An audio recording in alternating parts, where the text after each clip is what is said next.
हरियावतार विश्वतारामया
अनुसया गरोदर ऋतुकाल हेमंत नक्षत्र रोहिणी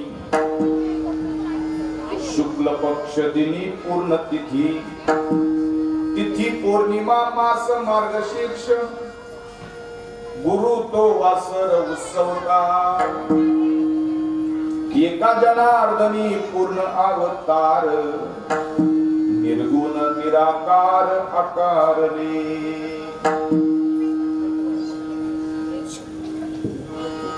ऋतुकाल हेमंत नक्षत्र रोहिणी शुक्ल पक्ष दिनी पूर्ण तिथी तीन शिरे सहा हात तया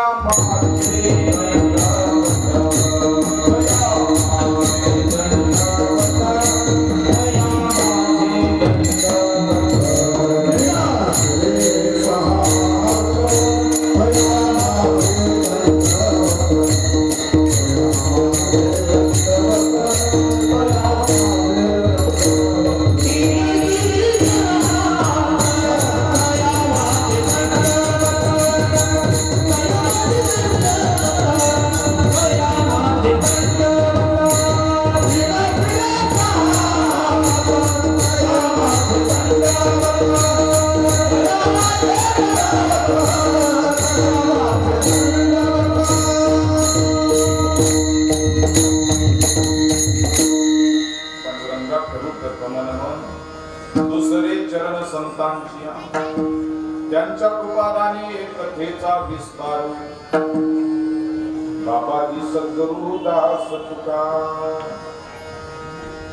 नमो ज्ञानेश्वरा निवृत्ती उदारा सोपान देवा मुक्ताबाई नमो त्रिभुवन पावनी अद्यत्र हे जननी देवाची हे कर्पूर गौरम करुणावतारम संसार सारम भुजगेंद्रहरम सदा वसंतम हृदयारविंदे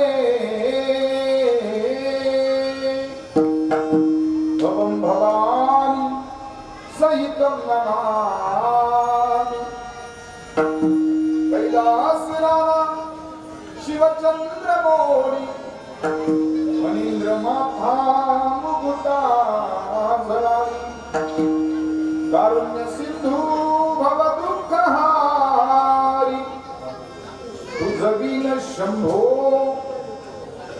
मजको नकारी मनोजवं मारुतुल्यवेगं जितेन्द्रियं बुद्धिमत्ता वरिष्ठं वातात्मजं अनिरुद्धं मुख्यं श्रीरामकृतं शरणं प्रपद्ये श्री एकनाथ सदनी माधवजी सर्व काम करितो एकदा ऐकलं युट्यूबला तुम्ही म्हणले कोण म्हणतो कावळीने पाणी भरी कारण स्वतःच्या हाताने देवाने ते चंदन उगाळून घेतला सोकरी चंदन घासी नंदीचे पाणी कावळीने भरी कावडीने पाणी झाकरी चक्रपाणी वाहे चक्रपाणी वाहे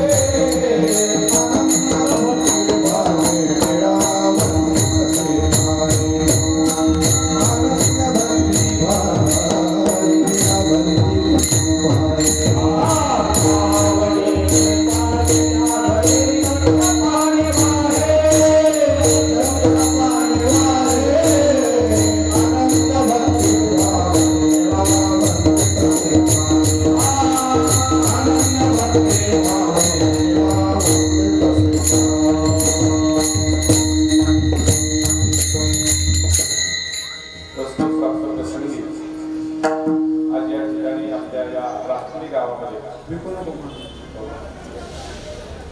जयंतीच्या हा उत्सवाच्या निमित्तानं चालू असणारा हा 3 दिवसीय कार्यक्रम भगवान परमात्म्याचा या ठिकाणी भगवान दत्तात्रयांचा जन्मोत्सव आपण या ठिकाणी आता संपन्न करणार आहोत। आणि हा उत्सव संपन्न होत असताना, हा जन्माचा सोहळा संपन्न होत असताना समस्त ग्रामस्थ मंडळी, हा नखाते परिवार सर्वांच्याच वतीने हे या ठिकाणी निमंत्रण मला प्राप्त झालेले आहे। पण तरी देखील वारंवार सातत्याने या ठिकाणी या कार्यक्रमाला यावा असा आट्टास धरणारे आदरणीय हरिभक्तीपरायण सुदामांना नखाते यांच्या माध्यमातून या ठिकाणी हा सेवेचा आलेला योग, त्याचं पुन्हा पुन्हा स्मरण ज्यांनी मला करून दिलं आमचे परमार्थाचे सहकारी मित्र महाराष्ट्र भूषण भजन सम्राट अभिमन्यू महाराज पंचाल असतील आणि अण्णांचा आणि त्यांचा असणारा गोड असा संपर्क आहे, एक सुंदर असं आध्यात्मिक नातं आहे। त्या नात्याच्या माध्यमातून या ठिकाणी हा आलेला आमचा सेवेचा योग, सगळीच मंडळी या ठिकाणी सगळे दत्त भक्त अत्यंत आनंदामध्ये उत्साहामध्ये, नाही का, कपड्याच्या रंगावरूनच कळते। भजनात जशा साड्या आल्या ना, ते साड्यावर कळतं आता हल्ली कोणतं भजनी मंडळ कुठल्या गावचा, ते गावानुसार सुद्धा ते साड्या छापल्या पाहिजेत। या गावचा या कलर, त्या कलर ना पक्षाला नसतात ते कलर। असं हा उत्सव अत्यंत आनंदामध्ये या ठिकाणी संपन्न होत असताना अत्यंत सुंदर अशी प्रार्थनीय लाभलेली माता भगिनींची ही उपस्थिती आहे। तदनंतर सर्व श्रोतावर्ग, उपस्थितांमध्ये अधिकार संपन्न असणारे सगळे टाळकरी मंडळी, त्याच्यामध्ये महाराष्ट्रातली असणारी मौल्यवान रत्न आज या ठिकाणी आपण बरीच मंडळी, बरीच रत्न एका ठिकाणी कधी पाहायला मिळत नाही, पण आज या राटणी गावचं भाग्य म्हणावं लागेल। काही मंडळींना पाहण्याकरता आपल्याला खूप दूरवर जावं लागतं, नाही का। एका असंच वाक्य ते म्हणले, पैशानं श्रीमंत असणारी माणसं पावलं पावली भेटतात, पण मनानं श्रीमंत असणारी माणसं भेटण्याकरता पावलं झिजवावी लागतात। अशी महाराष्ट्रातली कला क्षेत्रातली, गायन क्षेत्रातली, वादन क्षेत्रातली रत्न एकाच व्यासपीठावरती जर पाहायला मिळत असेल तर आपलं भाग्य नाही का। ज्या गोष्टी आपल्याला त्या ठिकाणी युट्यूब असेल, टीव्ही असेल, अन्य कीर्तनामध्ये त्या ठिकाणी एवढी मोठमोठी माणसं आपण पाहतो, मोठमोठे कलावंत ज्या ठिकाणी आपण टीव्हीवरती पाहतो, आणि ते कलावंत जर आपल्या गावामध्ये अगदी आपल्या डोळ्याच्या समोर या ठिकाणी कोण गातंय तर कोण वादन करतंय, अशी मोठी मंडळी आपल्याला या ठिकाणी लाभलेली आहे। कुठून सुरुवात करायची? हा, इकडून करायची म्हणजे मृदुंगाचे भीष्माचार्य। अगोदरच सांगतो, त्यांना बरोबर 5:30 ला जायचंय। ते पण जी टॉकीजचं मन मंदिराचं कीर्तनाचं शूटिंग होणार आहे आदरणीय बाबा महाराज सातारकरांचं, तिथं जाणार आहे ते, त्यांना वाचवा, मला थोडस वाचवा। आदरणीय त्यांचं नाव जरी गंभीर असलं तरी तिथे खूप प्रसन्न असतात। त्यांच्या सानिध्यामध्ये थोडंसं आलं की माणूस मोकळाच होऊन बाहेर निघतो। मोकळा म्हणजे आनंदानं, त्या ठिकाणी अत्यंत विनोदी व्यक्तिमत्व आहे, म्हणून नेहमी बोललं जातं, परमार्थ करत असताना माणूस परमार्थामध्ये खंबीर असावा, पण वाजवायला मात्र गंभीरच असावा। जरा थोडस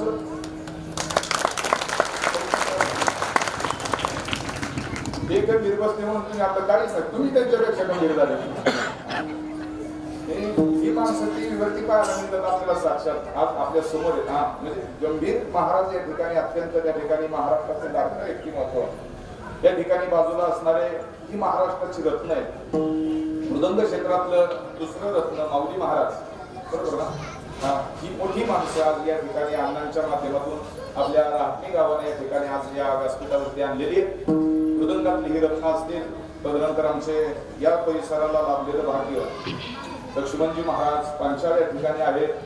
तदनंतर काकडा विशेष योगानं आपण त्या ठिकाणी आता सोपं झालंय, काकडा आता खूप सोपं झालंय। ज्या कालखंडामध्ये काकडा करणं सुद्धा अवघड होतं, पण अवघड असणाऱ्या कालखंडामध्ये काकडा ज्यांनी सोपा केला असे आदरणीय हरिभक्तीपरायण आशीर्वाद युडीकर या ठिकाणी उपस्थित आहेत। त्यांच्या आवाजाला एक वेगळेपणा आहे।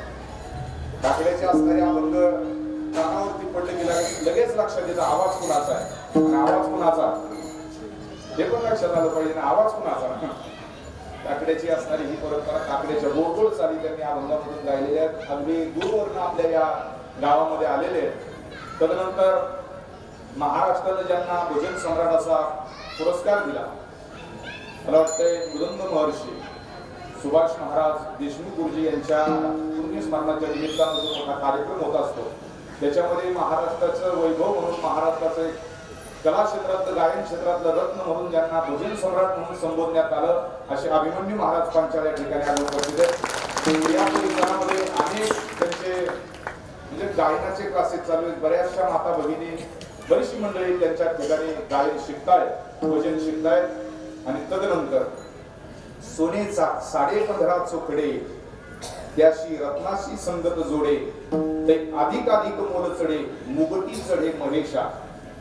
ज्यांच्या नावातच महेशा म्हणजे राजा मोडे असं म्हणतात. नाथ भागवतामध्ये ओळी ते म्हणले की सोनं हे सोनच आहे, ते अत्यंत शुद्ध असतं, अत्यंत पवित्र असतं सोनं. असं असणारं सोनं त्या सोन्यामध्ये जर रत्न जडवलं गेलं, म्हणून अंगठीमध्ये हिरा लावण्याची आजही पद्धत आहे. मुकुटामध्ये हिरे लावले जातात. सोन्यामध्ये जर त्या ठिकाणी रत्न जडलं तर ते रत्न जडित असणारा मुकुट राजाच्या म्हणजे महेशाच्या मुकुटावरती बसतो. आमच्याकडे महेशच असा आहे की सगळ्यांच्याच वरती बसलेला आहे, असे महेश महाराज भगवले. ते राजे आहेत त्या क्षेत्रात. माझा जरा आवाज कमी केला, आवाज बसलेला ते थोडस असं मोकळा आला पाहिजे, जरा मोकळं करा. काय हॅलो हरिओम, आवाज जरा बरा आला की बरं का जरा, नाही तर लोकांना वाटतं महाराज आजारी वाटत.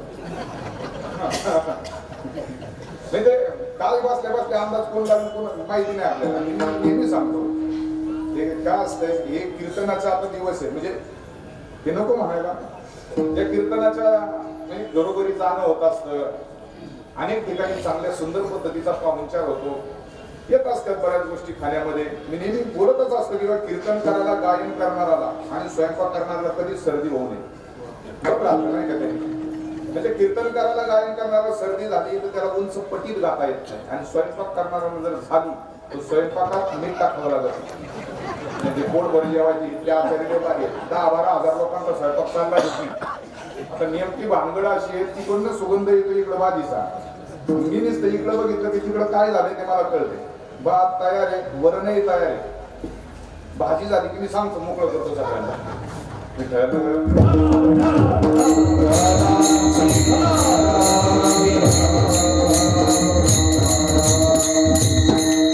आमचे परमात्म्याचे स्नेह हरीशाबा खाते आहेत. आमचे दाजी या ठिकाणी, विकासजी काटे दाजी या ठिकाणी उपस्थित आहेत.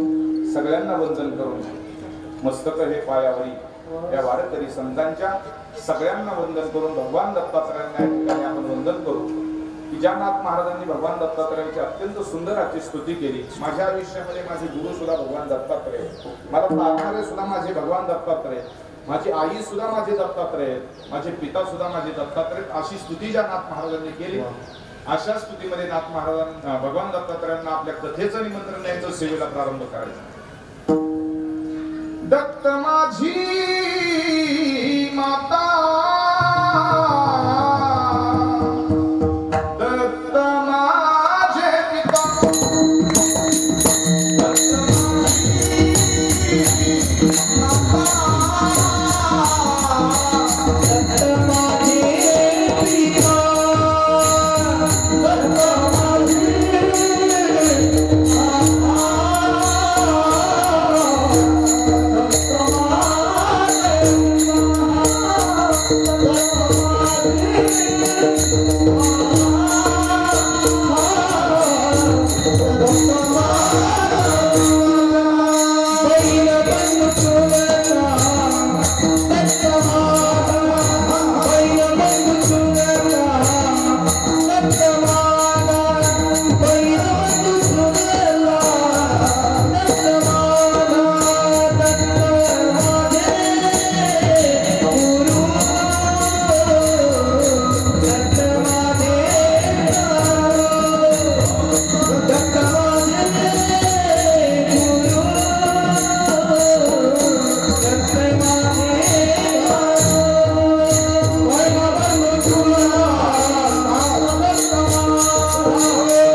भक्ती करत असताना नाथ महाराज सांगतात, दत्त माझी माता, आई माझा तोच झाला, दत्त माझे पिता, वडीलही तेच झाले, दत्त माझे गुरु, दत्त माझे तारू, सगळंच त्यांनी मला त्या ठिकाणी माझ्या जीवनामध्ये दिलं. साक्षात भगवान दत्तात्रयांचं दर्शन नाथ महाराजांना झालं आणि म्हणून त्यांच्या जन्माचं अत्यंत गोड असं वर्णन त्या ठिकाणी नाथ महाराजांनी या अभंगाच्या माध्यमातून केलेलं आहे. म्हणजे या विश्वाला तारण्याकरता भगवान दत्तात्रयांनी तीनही देव एकत्र आले, तीनही देव एकत्र येतात आणि त्या ठिकाणी या विश्वाला तारण्यासाठी अवतार घेतात. पण ज्या आईच्या पोटी अवतार घेतला ती आई काही सामान्य आहे का म्हटले नाही ना. या भारत देशाची माता जिचं नाव अनुसया आहे, अशी असणारी अनुसया माता गरोदर अवस्थेमध्ये प्रसूतीचा कालखंड म्हणजे भगवान दत्तात्रयांना आता जन्म 6 वाजता आपण जन्म 16 करणार आहोत.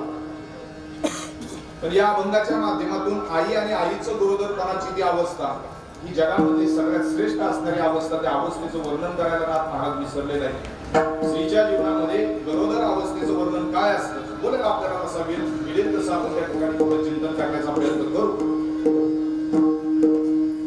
हरी अवतार विश्वतारावया, अत्रीची अनुसया गरोदर, अत्री ऋषींच्या असणाऱ्या धर्मपत्नी अनुसया माता त्या ठिकाणी गरोदर अवस्थेमध्ये देव जन्माला येणारे असून त्यांच्या जन्माचं आपण चिंतन करतोय. भारत नावाचा देश हा जगाचा गुरु आहे. आज गुरुदेवांचं असणारं चिंतन आपण जर करणार आहोत, विविध अंगाने आपण भारताकडे पाहत गेलो तर भारत नावाचा देश हा जगाचा गुरु आहे. जगामधले अनेक जगामध्ये देश असतील पण जगाला आजही सल्ला देण्याचं काम विविध क्षेत्रात तर बोलतोय, फक्त अध्यात्माचाच नाही तर जगामध्ये विविध क्षेत्रामध्ये मार्गदर्शन करण्याचं काम जर आज कुठला देश करत असेल तर तो आपला भारत. इतका उंचीवरती भारत आहे. विवेकानंदांचा मुखात उद्गार आहे. विवेकानंद सांगतात 2021 किंवा 21वे शतक हे माझ्या भारताचं शतक असणार आहे, कारण माझा भारत हा विश्वगुरु झालेला देश आहे. एवढी भारताबद्दलची असणारी निष्ठा. कारण विवेकानंदांनी ज्यावेळेस अमेरिकेसारख्या देशामध्ये गेले आणि आपल्या देशाचं नेतृत्व त्या ठिकाणी करत असताना आपल्या देशाची उंची सांगितली. म्हणजे जगामध्ये अनेक ग्रंथ असतील पण माझ्या देशामध्ये जो गीता नावाचा ग्रंथ आहे त्या ग्रंथासारखा ग्रंथ श्रेष्ठ जगात सापडणार नाही असं विवेकानंदांचे उद्गार आहे. कितीतरी हजारो कोटीमध्ये आता त्या धर्माचा उल्लेख करावा का नाही करावा हे लक्षात येत नाही किंवा चला बोलून जाऊ. 10,000 कोटीच्या म्हणजे किती वर्षापूर्वीची गोष्ट सांगतोय विवेकानंदांच्या काळामध्ये. हा ख्रिश्चन धर्म हजारो कोटी रुपये त्या ठिकाणी निधी जमा करायचा. भारतीय लोक अडाणी म्हणून संबोधलं होतं ज्यांनी. हा भारतीय हिंदू धर्म संस्कृतीचा असणारा हा देश किंवा ही हिंदू धर्म संस्कृती संपवायच्या दृष्टीने, हा धर्म संपवायच्या दृष्टीने ही माणसं एकत्र झाली. प्रचंड मोठा निधी गोळा करायचा आणि मग कुठून जी माणसं अडाणी आहेत, जी शिकली नाहीत, ज्यांना काही त्याच्यात समजत नाही, तिथून सुरुवात केली आणि मग आमच्या आदिवासी प्रांतामध्ये त्यांनी त्या ठिकाणी शिरकाव केला. हा शिरकाव करत असताना पाण्यामध्ये क्रोसिन द्यायची, गोळी पाण्यामध्ये क्रोसिनची विरघळायची. माहिती नसायचं. काय माहिती आदिवासी माणसांना कुठं वाचता येते, कोणती गोळी आहे काय, आणि ते पाणी प्यायला द्यायचं. एखाद्या व्यक्तीचं डोकं दुखत असेल, ताप आलेला असेल, त्याला ते पाणी प्यायला दिलं की क्रोसिनचा परिणाम आहे. इंजेक्शन घेतल्यानंतर परिणाम जसा होतो तसं गोळी खाल्ल्यानंतर सुद्धा आपल्याला बरं वाटायला लागतं. म्हणून गोळी खाल्ल्यानंतर ती आदिवासी मंडळी ती गोळी खाल्ली की बरं वाटायचं. बरं वाटलं की त्यांना असं वाटायचं काहीतरी चमत्कार घडला. त्यांना गोळ्याच माहिती नाही तर त्यांना काय करणार. काहीतरी चमत्कार घडला, हे कशाच्या माध्यमातून घडला असं विचारलं की ते लोक सांगायचे की हा येशूचा परिणाम आहे. हो, येशूचा परिणाम आहे. येशूचा परिणाम म्हटल्याबरोबर खरंच आपली लोक तिकडे जायला लागली. धर्म वाढवायला लागली ती माणसं. वाढू द्या. पण एक मात्र विशेष आहे या देशाचं, भगवान परमात्मा या देशाची काळजी घेतो.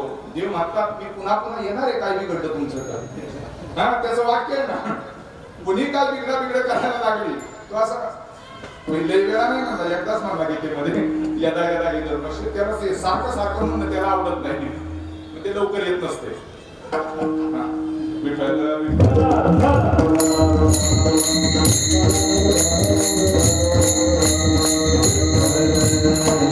जगातल्या 150-200 देश असे असतील की जिथे कृष्ण भक्ती केली जाते. त्या लोकांनी आमची अडाणी लोक फोडली पण त्यांची शिकलेली फोडणीचं काम आमच्या इस्कॉननी केलं. महाराज शिकलेली विडी केली आमच्या कृष्ण भक्तीने केली का? त्याला ताकद सांगायची धर्माची. हा धर्म कुणीही किती जरी प्रयत्न केला नष्ट करण्याचा नष्ट होऊ शकत नाही. जगातला सर्वोच्च असणारा धर्म आहे. काय एवढं मोठं जाऊ द्या, बोलून जातो पुढे ती गोष्ट. काय झालं, काही वर्षापूर्वी ज्यावेळेस नाशिकचा कुंभमेळा झाला त्या कालखंडामध्ये आमच्या हिंदू धर्म संस्कृतीचा अभ्यास करण्याकरता, पंढरपूरच्या वारीचा अभ्यास करण्याकरता, कुंभमेळ्याचा अभ्यास करण्याकरता अमेरिकेतले तत्वज्ञानाचे विद्यार्थी आमच्याकडे आले. 7-8 विद्यार्थी असतील. कुंभमेळ्याचा अभ्यास केला. कुठून येतात एवढे साधू? येताना दिसतात पण जाताना कसे जातात काय माहिती. साधूचं काय जाणं हे कळत नव्हतं. कोट्यावधी लोक एकाच वेळेस त्या कुंभस्नानाला येताना त्यांनी पाहिले. साधू जीवनाचा अभ्यास केला. नागा साधू काय असतात, त्यांचे प्रकार काय असतात, सगळ्या साधू जीवनाचा अभ्यास त्या पोरांनी केला. झाला तो कुंभमेळा संपता पंढरपूरच्या वारीचा तो कालखंड होता. बरेच दिवस इथं राहिल्यामुळं त्यांनी विचार केला जे जगातला आश्चर्य मानलं जातं अशी पंढरपूरची वारी, तिचा अभ्यास करायचा. म्हणून पंढरपूरच्या वारीमध्ये ती मंडळी चालायला लागली. बरं, चालत असताना एवढंच नाही, वारकऱ्याचं जीवन काय असतं, पंढरपूरची वारी काय आहे, पंढरीचा पांडुरंग परमात्मा काय आहे, 8 दिवस ही माणसं कशी चालतात, त्यांचं राहणीमान दिवसभराचं कशी आहे, दिनचर्या काय, याचा सगळा अभ्यास करत ती 7-8 असणारी तरुण पोरं निघाली. पंढरपूरच्या वारीमध्ये त्या ठिकाणी सामील झाली. पुण्यामध्ये आली. आपलं पुणे आहे ना शेवटी. पुण्यामध्ये आल्यानंतर अनवाणी पायाने चाललेली ती 7-8 पोरं जर दिसायला आपल्यापेक्षा वेगळी आहे. म्हणून आपल्या भारतातल्या आपल्या पुण्यातल्या पत्रकारांनी त्यांना गाठलं आणि पुण्यातले पत्रकार त्यांच्या जवळ गेले. पत्रकारांनी पहिला प्रश्न विचारला, तुम्ही कुठून आले? नाहीतर पुण्याला चौकशी लईच लागते आपल्या. कुठला का माणूस असा ना, आपण बरोबर तिथे खाजून खरूच काढणारच. काही नसलं तरी विचारपूस करणार, कुठला काय सगळा बायोडेटा तयार. काही माणसं कीर्तनात बसतात आणि लग्न ठरवूनच उठतात. खरं का ते गुरुदेव सांगतात ना. म्हणजे यालाच म्हणायचं चौकशी. मग कीर्तन ऐकतात का लग्न ठरवतात काय कळतच नाही. 2 तासामध्ये लग्न कसं ठरत असेल विशेष काय नाही, याला म्हणायचं चौकशी. जाऊ द्या. मध्ये पत्रकारांनी त्या पुण्यात आलेल्या त्या अमेरिकेच्या तरुण पोरांना विचारलं, तुम्ही कुठून आला? त्या पोरांनी उत्तर दिलं, म्हणून आम्ही अमेरिकेतून आलो. म्हणले कशासाठी आला? काय नाही म्हणले, कुंभमेळ्याचा अभ्यास करण्यासाठी आलो. अजून या पंढरपूरच्या वारीचा अभ्यास करण्याकरता आलो. आता पत्रकार कोणत्या वेळेला काय विचारतील माहिती नाही, त्यात पुण्यातला पत्रकार असावा. हो, पुणेवादी माणसं काय विचारतील आणि पुण्यातले कुणाला सोडतही नाही हे तुम्हाला माहिती आहे. मतदान केलं ना तुम्ही? मतदान केलं का नाही? काहीच बोला ना. खूप लागली तर काय बोलायला होतं, जन्म व्हायचा अजून. हा नाही बोला, काहीतरी बोला की त्याला बरं वाटेल मला. हा केलं ना, मग का नाही मुख्यमंत्री झाला लवकर? केलं तर पुन्हा सोडत नसतंय ना, पुन्हा सोडत नाही. म्हणून महिलांसाठी सांगतो, ते आमच्या कसबा पेठ आहे ना पुण्यामध्ये, त्या बीसीला एकत्र येणाऱ्या सगळ्या महिला एकत्र गेल्या मतदानाला. येतात आपल्या दुपारच्या, जसं बीसीला एकत्र येतात तसं भजनाला एकत्र येत जाणार नाही का? आमचे गुरुजी आहेत, दोन्ही गुरुजी, आता सगळेच गुरुजी, आपणच विद्यार्थी वापरू. ते पुन्हा कुणाला सोडत नाही. आणि काय विचारतील पत्रकार, काय पुण्यातली माणसं कुणाला विचारतील सांगायचं नाही.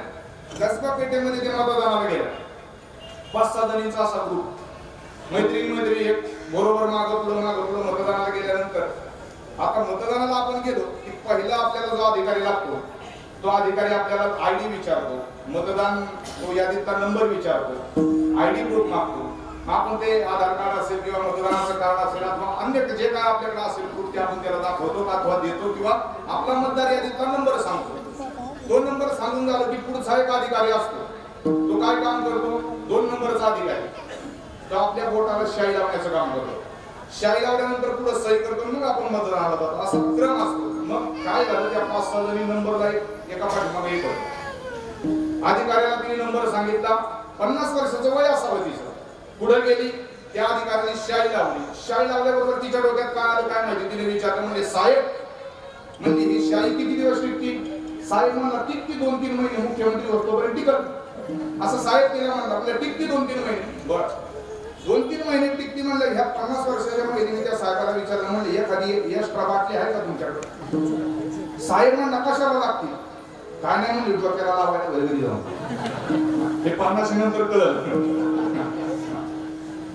बाई कोमात साहेब कोमात ना, पुन्हा सोडत नाही. तुम्हाला याच्याबद्दल बोलत होतो की ती अमेरिकेचे तत्वज्ञानाचे विद्यार्थी कुठे निघाले? पंढरीच्या वारीला, वारीचा अभ्यास करायला. पुण्यातल्या पत्रकारांनी आढळलं, कुठून आला? अमेरिकेवर. कशाला आलो? म्हणले कुंभमेळ्याचा अभ्यास करायला आलो, म्हणले वारीचा अभ्यास करायला. ठीक आहे म्हणजे किती दिवस? जवळजवळ 3-4 महिने झाले इथे सदामी.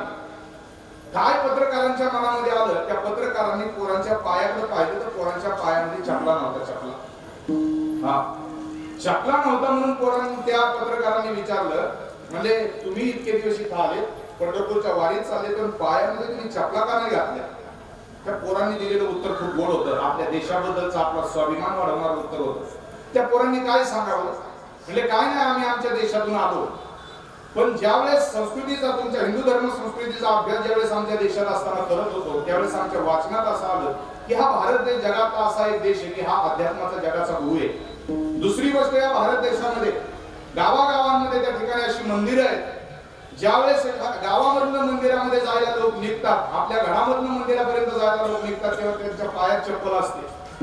आणि चप्पल घालून ज्यावेळेस मंदिराच्या जवळ जातात, तेव्हा आपल्या पायातली चप्पल मंदिराच्या बाहेर काढतात आणि नंतर दर्शनाला जातात. हा सगळा चप्पलीचा काहीतरी कीर्तनाला खाली पण चप्पलीचं काही टेन्शन असणार.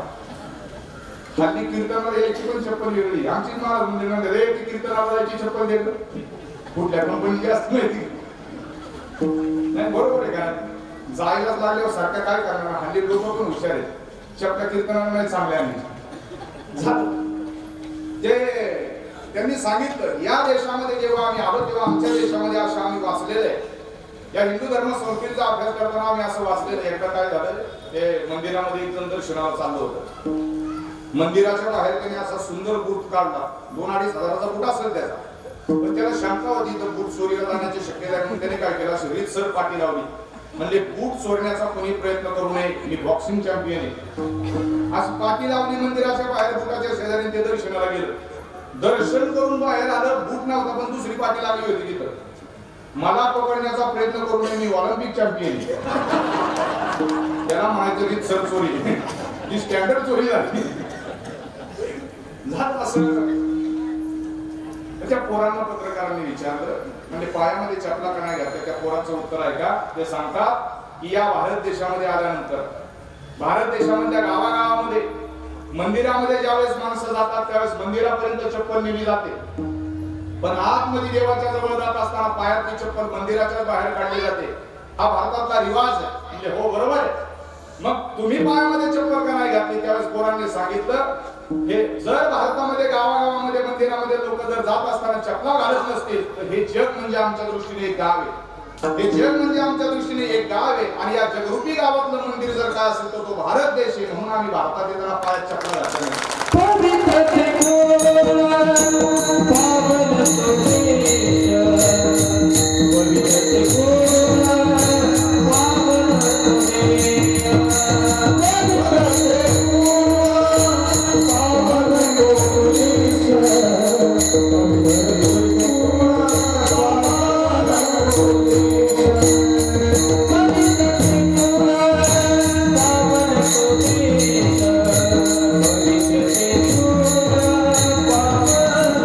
Thank you.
जगलं पाहिजे ना आपण?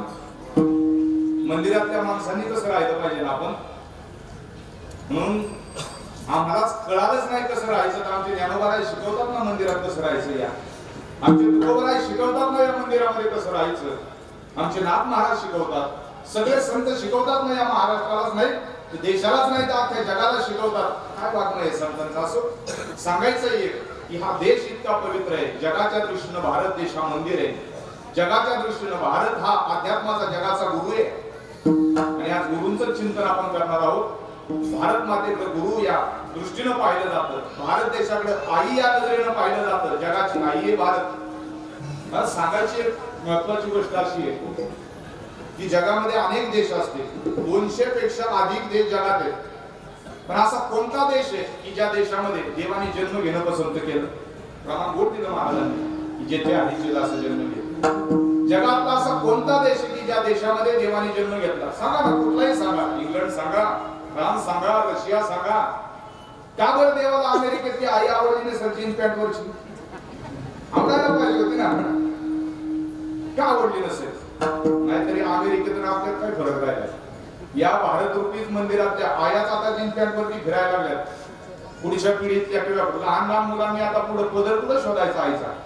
आई जर जीन्सच्या पॅन्टीवरती आली तर बरं. हा भारत असा आहे, माऊलींनी, आमच्या ज्ञानोबारायांनी, आमच्या तुकोबारायांनी, नाथ महाराजांनी, महाराष्ट्रातल्या सगळ्या संतांनी या पुण्याने, या महाराष्ट्राने जगाला आई म्हणून शिकवलं. पण या महाराष्ट्रामध्ये आई फक्त आता शिवीतच शिल्लक राहिली ना. आई शिवीतच शिल्लक आहे. आई शिवीशिवाय आमच्या मुखातून बाहेर यायलाच तयार नाही. आणि आज तर आपण अनुसार मातेचं कौतुक करणार आहे. गरोदर अवस्था किती श्रेष्ठ अवस्था आहे. गरोदर स्त्रीच्या जीवनातला सगळ्यात जास्त आनंदाचा कालखंड कोणता असेल? तो मातृत्वाचा कालखंड आहे. जिच्या जीवनामध्ये सगळे विकार त्या क्षणाला, मातृत्व ज्यावेळेस गर्भधारणा होत असते त्यावेळेस सगळे ती विसरलेले असते. फक्त मातृ आणि वात्सल्य प्रेम जिच्या ठिकाणी फक्त आता जाग झालेलं असतं त्या बाळासाठी. सगळं विसरण्याची क्षमता ते मातृवात्सल्य प्रेम तिला लावतं. असं मातृवात्सल्य जगाने जर कुणाला दिलं असेल तर ते आईला दिलेलं आहे. आणि त्याच्यातल्या त्याच्यात पुढे जाऊन बोलायचं, या भारताच्या आईचं कौतुक सांगायचंय की या भारत देशामध्ये किंवा या जगामध्ये देवाला जन्म घेण्याकरता अनेक देश होते की अनेक देशामध्ये एखादा तरी देश, अमेरिका, इंग्लंड, कुठला तरी एखाद्या देवाने एखादा देश निवडायला पाहिजे होता की मला त्या देशामध्ये जन्म घ्यायचा आहे. पण नाही. काय माहिती या भारत देशामधल्या आईची कुस किती पवित्र आहे ते आपल्याला माहिती नाही, पण देवाला माहिती होतं. किंवा आमचे संत सांगतात या भारत देशातल्या आईने ठरवलं ना, माणूस म्हणून जगणाऱ्या माणसाला जन्म द्यायचा ही फक्त भारतातली आई देऊ शकते. ज्ञानोबारायांना जन्म देण्याचं सामर्थ्य फक्त हे भारतातल्या आईचं आहे. तुकाराम महाराज जयाची खुशी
घातली ती सुद्धा आई त्या ठिकाणी भाग्यवान असेल ना. रत्न आपल्याला मिळण्यासाठी त्यांच्या सुद्धा आईचं तेवढं पावित्र्य आहेच ना. तेवढी कुसई पवित्र ठेवायला लागतीच ना. देव रडले देव कुणासाठी? ज्ञानोबारायांसाठी रडलेच रडले, पण ज्ञानोबारायांच्या आईसाठी रडले. धन्य धन्य जयाची एक कुशी ज्ञानदेव जन्मले. ती आई किती भाग्याची आहे की जिने ज्ञानोबारायांना जन्माला त्या ठिकाणी जन्म दिला. अशी आई किती भाग्याची. मला याच्यावरूनच बोलायचंय की या भारत देशातली आई किती श्रेष्ठ आहे. म्हणून अनुसया मातेचं चिंतन पुढे सांगेल. म्हणून गरोदर अवस्था जीवनामध्ये सगळ्यात श्रेष्ठ अवस्था आहे. 7व्या महिन्यामध्ये आपल्याकडे डोहाळे जेवण असतं ना.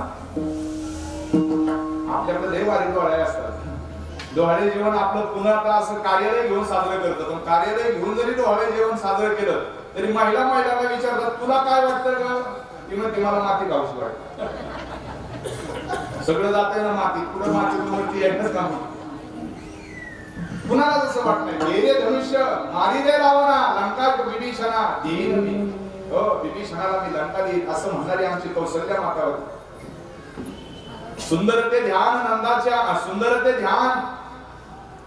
आमचे नाथ महाराज सांगतात शोभे मांडीवरी कौशल्या जननी किती काय. ज्या प्रभू रामाला ज्या मांडीवरती कौशल्या मातेने खेळवलं ती काय आई सामान्य असेल? प्रभू रामाला जन्म घालण्याकरता आणि जन्माला घालण्याकरता पुढे जाऊन बोलेल थोडस. प्रभू राम जन्माला येण्याकरता किंवा आज जे अनुसया मातेच्या पोटी भगवान दत्तात्रय जन्माला येणार आहेत ना, त्या दत्तात्रयांना जन्माला घालण्यासाठी अनुसया माता काय करत होती 7व्या महिन्यात ऐकायचे. भगवान दत्तात्रयांना जन्माला घालण्याकरता अनुसया माता रात्री 12, 1, 2 वाजेपर्यंत व्हॉट्सअपवरती चॅटिंग करत होती. हा असं मी वाचून आलो आता येता उगाच दत्तात्रय जन्माला आले तर मला एवढं सोपं वाटलं. इतकं सोपं आहे का ते? त्याच्यामुळे जन्माला आलेले ते असं वाचले मी. हो चला धन्य धन्य जयाची खुशी. मी हे सांगत होतो की जगाची आई असणारा आमचा भारत देश काय आईचं कौतुक. आता मी बाकी काही सांगणार नाही. म्हणजे ज्यावेळेस स्वामी विवेकानंद अमेरिकेवरून आपल्या देशात आले त्यावेळेस त्या अमेरिकेने सांगितलं होतं आम्ही तुमच्यावरती डॉलरचा पाऊस पडू डॉलरचा. स्वामीजींच्या डोळ्यामध्ये पाणी आलं. रात्रभर एका घराच्या भिंतीच्या बाजूला जाऊन रडत होते जिथं राहिले तिथं. का? मला माझ्या देशाची म्हणजे मला माझ्या आईची आठवण येते. जे प्रभू रामांचं वाक्य जननी आणि जन्मभूमी ही स्वर्गापेक्षा जशी प्रिय आहे ना तशी मला सुद्धा माझी जननी आणि माझी जन्मभूमी कशी का असताना माझा भारत देश आज कदाचित गरीब असेल, माझी आई भारत माता कदाचित गरीब असेल, पण मला माझ्या आईच्या खुशीमध्ये जायचं याच्यासाठी त्यांना रडू आलं. विवेकानंद जसे कलकत्त्याला आले तसे कलकत्त्यामध्ये भर रस्त्यावर बरी मोठी मिरवणूक, हजारो लोक त्यांच्या मिरवणुकीला होते. आईचं प्रेम काय असतं. आणि मिरवणुकीतून जात असताना रथामध्ये स्वामी विवेकानंद बसले होते. इकडे तिकडे पाहत होते. सगळे दिसले पण आई दिसत नव्हती. पण ज्या क्षणाला आई दिसली त्या क्षणाला विवेकानंदांनी रथामधून उडी टाकली. धावत पळत आले आईच्या जवळ. आईचा पदर असा आपल्या डोक्यावरती घेतला आणि त्या पदराखालून आपल्या आईला सांगतात आई आता खऱ्या अर्थानं मी या त्रिखंडाचा स्वामी झालो. आता मी त्रिखंडाचा स्वामी झालो का? हा आईचा पदर. स्त्रीच्या जीवनाला सुरुवातच पदरापासून होते. आजचा विषय तोय आपणीची अनुसया बरोबर. मी याच्याकरता बोलतोय. नाथ महाराज सांगतात की बाबा अशी आत्री ऋषींची असणाऱ्या धर्मपत्नी आत्री त्रिगुणाच्याही पलीकडे साधनेच्या प्रांतामध्ये उंचीवरती पोहोचलेली ही माणसं आहेत. साधुत्व ऋषितुल्य असणारी ही माणसं आहेत. माणसं आपल्यासारखीच होती पण साधनेच्या बळावरती. हा म्हणून सुरुवातीला वाक्य बोललो की या देशातल्या आईने ठरवलं माणसाला जन्म द्यायचा येऊ शकतो. मी म्हणलं ज्ञानोबारांना जन्म देण्याचं सामर्थ्य आईमध्ये म्हणून तुम्ही प्रमाण इतकं गोड प्रमाण दिलं. तुकोबारांना जन्म देण्याचं सामर्थ्य कणकाई मातेमध्ये. नवे नवे भक्त प्रल्हादासारख्या भक्ताला जन्म देण्याचं सामर्थ्य या भारत देशातल्या कयादू मातेमध्ये. प्रभू रामाला जन्म देण्याचं सामर्थ्य कौशल्या मातेमध्ये. मला एकच सांगायचे जग ज्याच्या सत्तेनं चालतं त्या देवाला सुद्धा जन्म देण्याचं सामर्थ्य हे फक्त आणि फक्त भारतातल्याच आईची ताकद आहे. जगाच्या कोणत्याही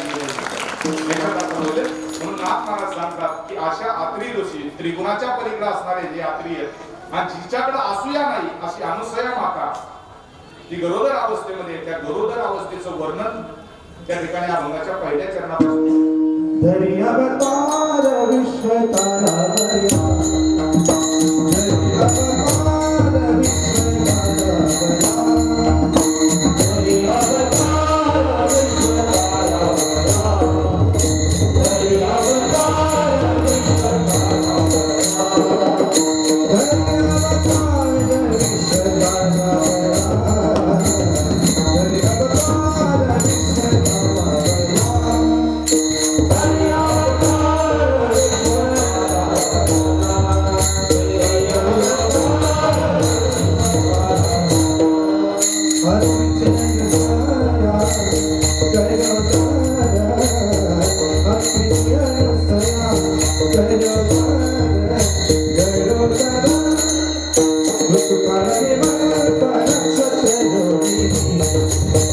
Para